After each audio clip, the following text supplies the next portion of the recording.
they're going to have more than 3 guys down, so you're not going to be able to use it to just come through for the win. So I wouldn't take it very highly. It's like a last pick, or if there's nothing else in the pack for you. Then if it happens to work in your deck, you play it. Phantom Warrior is always good. It's, reprinted. Colorless and 2 blue for a 2/2 unblockable. Take him pretty high in blue. Pithing Needle. It's always been amazing for constructed. I haven't found it to be too great in limited. So, but you're going to first pick it because it's money. It's generally going to be worth like half your draft cost. At least on MTGO. And in paper it might be even more. I don't play paper though anymore. So Sage Owl, colorless and blue for 1/1. Look at the top 4 cards of your library, rearrange them. If you have some way to get large advantages out of that, I guess. I never liked him too much. 2 for a 1/1, even with flying, isn't that exciting. 3 and 2 black. Whenever you gain life, target opponent loses that much life. It's an interesting card for constructed. If you had something out that would let you gain life without playing any mass, you could drop it and then gain the life right away.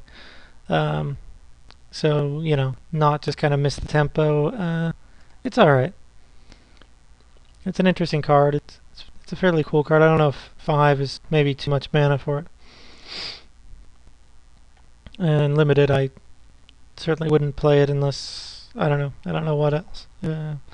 Unless I can't think of cards in this format that would work that well with it. Maybe if you had a whole ton of those lifelink guys and the 3 for a 2/2 gain 2 life guys, which aren't very good anyway, but okay. Seismic Strike is a new, I don't think it's a functional reprint because I think the old one was only 2 mana. I could be wrong. 2 and a red, instant, Seismic Strike deals damage to target creature equal to the number of mountains you control. The old one I think was a sorcery, so this one's an improvement because of that, but I think it costs 1 more mana. But these effects have always been solid. It's reasonable removal. Sucks like if you're not playing, you know, a ton of mountains though and you only draw 1 mountain. So Serpent of the Endless Sea. Power and toughness each equal to the number of islands you control. And he can't attack unless your defending player controls an island. So this guy he's fine in the blue versus blue matchup. You could board him in. But generally he's not going to be big enough. If you're playing mono blue or close to mono blue, for some reason, this guy'd make a great blocker though. So I always want to keep that in mind. Very deck dependent. Sarah Angel got reprinted as an uncommon, as it was originally. Kind of cool if they used the old uncommon artwork, but the new artwork was always reasonably good. 5 for 4/4 flying vigilance. You know, better than air elemental. Yeah, take it over removal. Shatter. Always nice to have one of these. Not main deck, but for your sideboard. Shivan Dragon. It's always been amazing. Take it over removal. Siege Mastodon, 5 for 3/5. It's pretty good. Big butt. Top end of the creature quality probably, or moderately top end. Siege King Commander. It got worse because you can't do damage on the stack anymore with the new rules, but that doesn't mean it's not still a bomb. It didn't get that much worse. Being able to pay 2, having 3 shocks in your pocket and 4 bodies is pretty ridiculous. Sign in Blood, double black. Target player draws 2 cards, loses 2 life. It's pretty good. In limited, the double black's going to be kind of annoying. It's kind of nice because you can hit your opponent with it if you have them at 2 life or lower.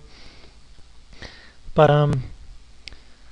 I would be careful with playing a lot of these if I wasn't playing a lot of black and I didn't have mana fixing. Silence, 1 white. Your opponent can't cast spells this turn. This card is I actually don't think this card's very good.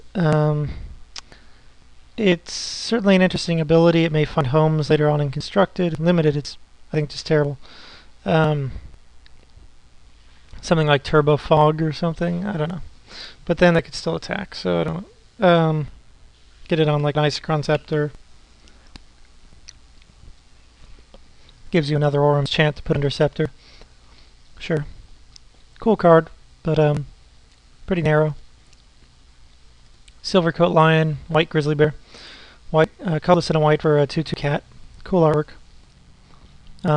Don't take Grizzly Bears too highly. Sleep. Now, Sleep's an interesting card print. 2 colorless and 2 blue. Tap all creatures target player controls. Those creatures don't untap during that player's next untap step. I would take this pretty highly. Base set drafts and to stagnate a lot. But if you're in blue, you know, you ought to have a lot of flyers too. But this gives you a couple more turns. So it can help prevent you from losing and help you win in the right deck. So I'd probably take it right after removal over really good quality creatures. Not over Air Elemental or anything, but over something like the next card, Snapping Drake.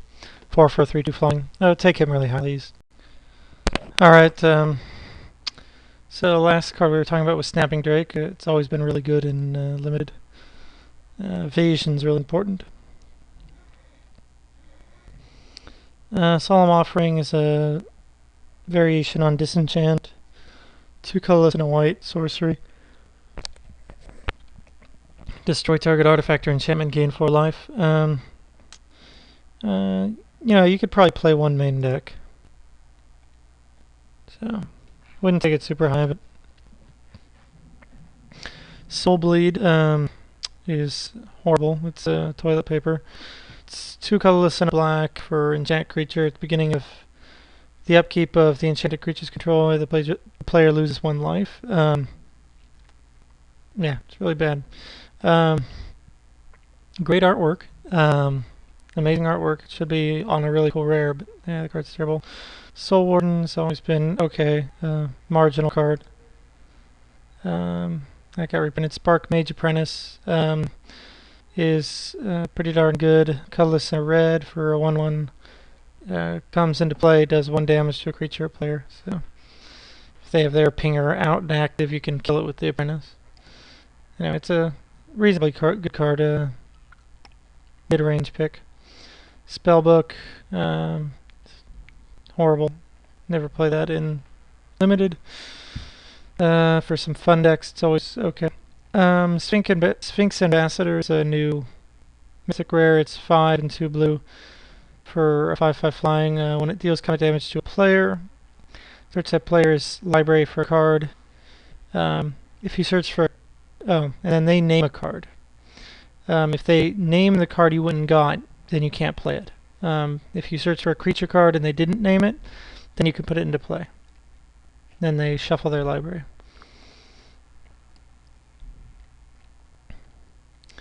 And it's 7 for a 5/5 flyer, so I mean it's really good and limited. Take it over any removal. 5 for a 4/4 trample, well except for Fireball. 5 for a 4/4 trample. Pretty solid, high end of the creature quality. Stone Giant, 2 and 2 red for 3/4. It's a reprint. Was in Alpha and Beta. Target creature control with toughness less than Stone Giant's power gains flying until end of turn. You destroyed at the beginning of the end step. Which is the new way they're phrasing the end of turn. It's the beginning of the end step.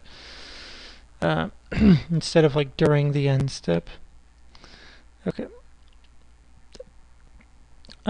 Pretty good. 4 for 3/4, and then sometimes his ability will push you through to victory. Stormfront Pegasus, colorless and a white for a 2/1 flying. Really cool artwork, and it's really efficient. I would take these pretty highly. Probably like you know, 6th, 7th pick,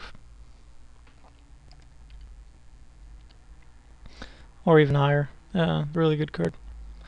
Sarove is the green-white dual land. Pretty cool looking. There's a rumor